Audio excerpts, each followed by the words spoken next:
Les morts se comptent par dizaines à Donetsk et Lougansk, les deux bastions séparatistes pro-russes en Ukraine soumis à d'intenses combats. Kiev a envoyé sur place son propre convoi humanitaire, une riposte au convoi controversé en provenance de Moscou. Dans un premier temps, les autorités ukrainiennes ont annoncé qu'elles empêcheraient son entrée sur le territoire, pour finalement proposer que l'aide soit acheminée puis distribuée par la Croix-Rouge. Cela fait 60 ans que le nombre de morts sur les routes de France en juillet n'avait été aussi bas.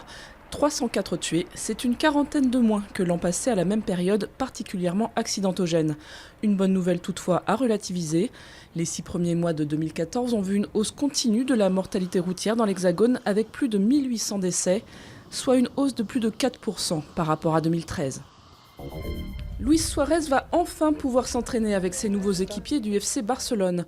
Ainsi en a décidé le tribunal arbitral du sport qui a adouci en appel la sanction infligée à l'Uruguayen, puni pour avoir mordu un adversaire italien au mondial. La suspension de 4 mois s'appliquant toujours au match officiel, Suarez ne pourra cependant pas jouer avec le Barça avant fin octobre. Ils sont une vingtaine venus spécialement à l'invitation de la France. Ces vétérans africains ont été honorés par le ministre de la Défense et le secrétaire d'État aux anciens combattants.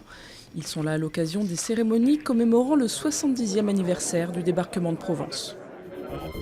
L'avantage avec eux, c'est qu'ils ne vous coûteront pas cher en pourboire. Eux, ce sont les robots serveurs de ce restaurant de l'Est de la Chine. En salle, donc, des robots sur roulette apportent les plats. Mais la surprise est aussi en cuisine, où leur cousin Android joue les chefs étoilés derrière les fourneaux. Des robots au resto, ça a un autre avantage. Leur programme ne contient que des formules de politesse. Certains serveurs humains devraient en prendre de la graine.